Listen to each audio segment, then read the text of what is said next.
Stop dabbing. No one dabs anymore.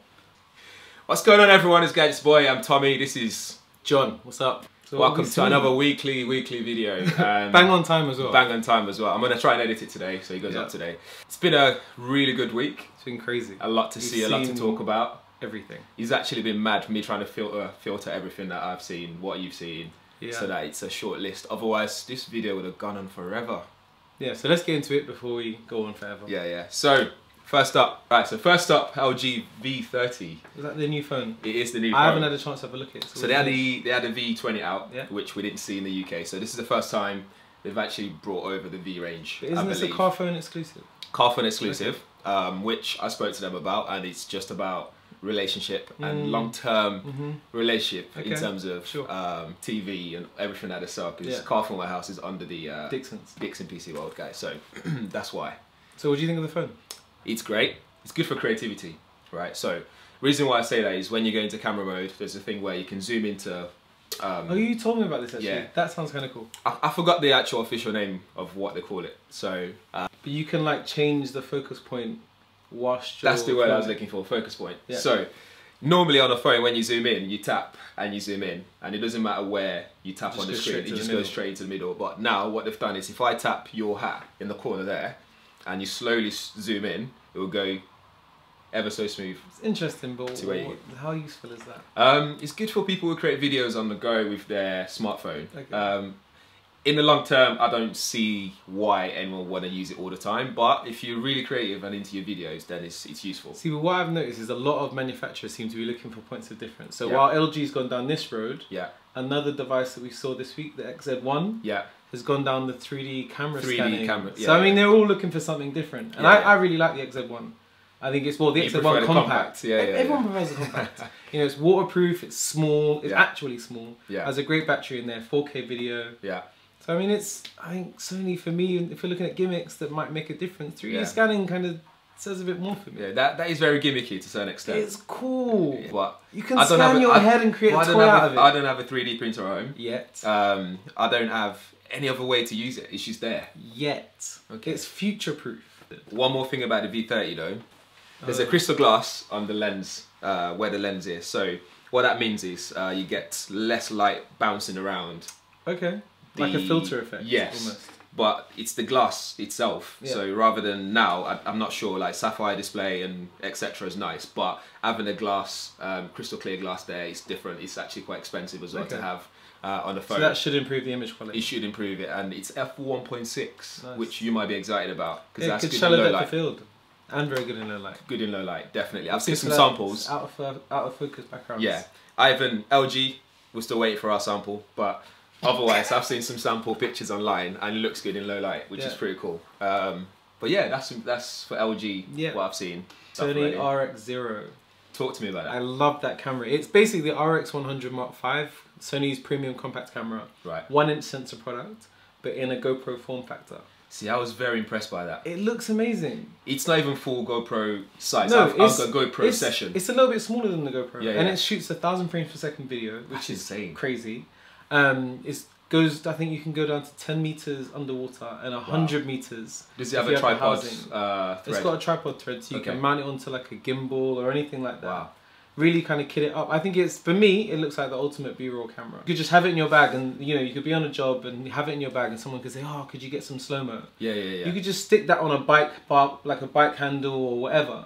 Just put it anywhere. It's really, like I said, it's so small, you can put it anywhere and get some really nice cutaway footage. So for me, the RX0 looks exciting. I'm looking forward to that. Can you connect multiple together? Can they talk to each other? Yes, you can, but I don't know exactly how yet because I haven't had a chance to play with it. But they showed a couple of rigs that kind of, you can make a whole sphere out of them and create a 360 rig. You can create a wall of them. Right. You can do the whole bullet time. You know, sync them all up together. So there's a lot of different potential with it. It's tiny, and I just think for me, Sony are doing some exciting things in that space. Any word on pricing? I think we're looking at about £750, possibly £800. So it's not cheap. Is that good or bad? It's not cheap, but then again, like I said, you're getting a 1-inch sensor in a GoPro form factor. So in terms of image quality, it should be night and day between that and the GoPro.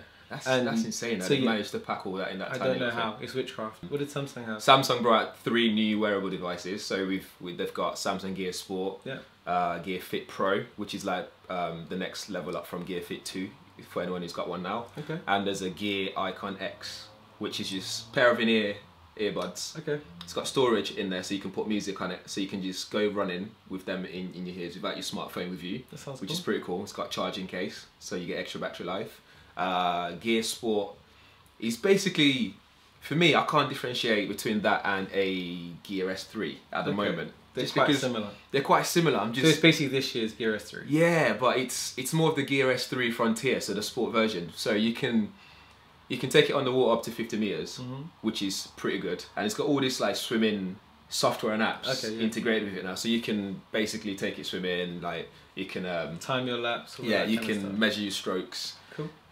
No pun intended. No innuendos. Stop. Fitbit brought out their first smartwatch, so they're trying to get into that arena. And the whole reason why they said they did it is because they want to find more ways to help people stay fit. Okay. So, you know, wearing a Fitbit, you kind of have, it's an extra thing, right? Yeah, yeah. Whereas if you have a watch that has all of those features in it, it means you can be with you everywhere. You can take it in the shower, you can take it swimming, you can take it on your runs, you can wear it to work. Okay. So they're looking at more ways to help people get fit, stay fit. Right. So they produced a watch just for that. I haven't seen it in person, but mixed reviews are like, some says it's too big, some says I like it. The Apple Watch looks better, etc. Okay, but most Apple things, if there's a version of it made by Apple, it normally looks better because they're, you know, they got Johnny Ive. They do design better than anybody else. But in terms of functionality, nobody else touches Fitbit. In terms of online community for fitness, Fitbit are the market leaders. So if they're getting into the smartwatch space, okay, this is the ground level of what they can do. So for me, I wouldn't jump on yet. Yeah. But it's exciting to see them moving in that direction. Is it compatible with Android and iOS? Yes, currently. And any word on pricing? I haven't seen anything on pricing yet. No. But it like I said, it looks nice. And I think maybe the next version, when they get to Mark 2, we're looking at something really serious. So something like that, if you have like your Charge 2 or previous versions, why should you get this one? Why should you get the smartwatch? Yeah, why should you get? Because they've got like built-in personal trainers in there. I think with over 40 different exercises you can do. Wow. You can use it without your phones. You can store music on there. They also brought out a wireless headset which connects to the watch. Okay. And so I saw that you can tap. Yeah, and you can tap to pay. So there's all sorts of like built-in functionality that means you don't need to keep reaching for your smartphone. Right. Like with the Samsung device, you can go out without your smartphone. Yeah, yeah. Get your workout on. You go home and actually then you can get on your smartphone and tweet about how hard you pushed it. And then there's Harman and JBL. They had everything. A Samsung company. Like a whole raft of different things. Yeah. Too many things. I think, out of everything, there's a video on that of their lineup, the stuff that I liked most about everything that they had. Yeah. But there was the boombox, which you saw as well. That was cool. There was really heavy. Heavy. Yeah. You could kill someone. I think like 2 of those you could easily do your weightlifting. Do your weights and play music at the same time. Music at the same time. That's a good feature. We should. Do it. Yeah. There's also sound gear, which is what I'm excited about most. Is that the thing you wear around your neck? Yeah. That was really cool. It looks odd when you see the shape. It's a bit Star Trek. Yeah. But I can see myself just imagine when you sit and you edit your stuff. Yeah. You can just pull it around your neck, or not edit videos, but when you edit. See, my whole thing. It looks like I'm wearing boxing gloves because I'm still on the hype about Conor McGregor and Mayweather. But yeah, it's like you just wear them around your neck like that, and there's speakers here. They're not as big as boxing gloves, by the way. That's ridiculous. That's a good way to describe it. But it's like wearing something around your neck here, and it's got speakers that pump out sound. So it's kind of cool. But then I'm like, why you've got speakers anyway? You know why do you need them like around your neck? It seems weird. So the girl, as cool as it looks, it seems weird. The girl at the stand mentioned something. So for example, cyclists in France. Yeah. They're not allowed to wear earphones when they cycle. Okay. So imagine you can wear this around your neck and still listen to your music, and technically it's not in ear. That's smart, actually. So it's still personal audio without being too personal. Okay. Well, yeah. In those kind of use cases, I can see it's solving a problem.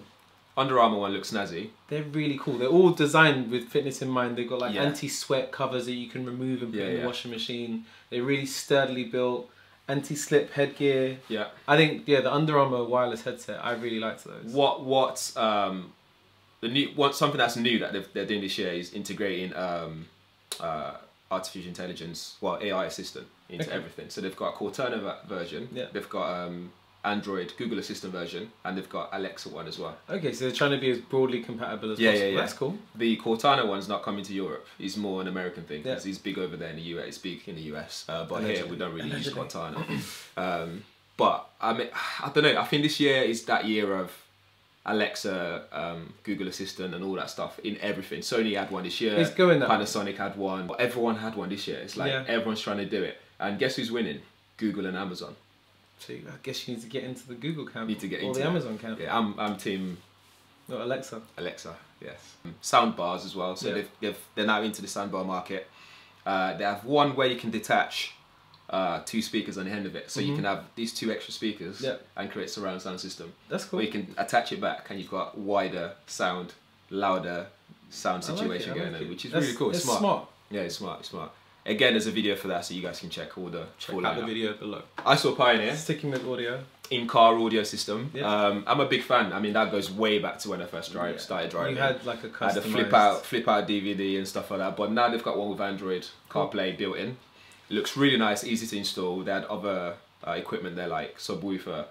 But what they're doing is making system that's easy to install in cars. So it's basically just unplugging the cable, plugging it into theirs, done. Simple. Whereas before you'd have to run a cable from your subwoofer straight into the battery and then another cable into your sound system, etc. But the way cars are built now, that's difficult to do. So now they're making it easy for you to install their sound system. That's nice. So that's really good. I'm looking forward to that. And also we saw Audio Technica. Oh yeah. They had some really cool nice headphones. Amazing. Yeah. I haven't heard music sound like that. Hi-fi, mainly aimed at hi-fi music. It's kind of that next level, because I think the Sony XZ1.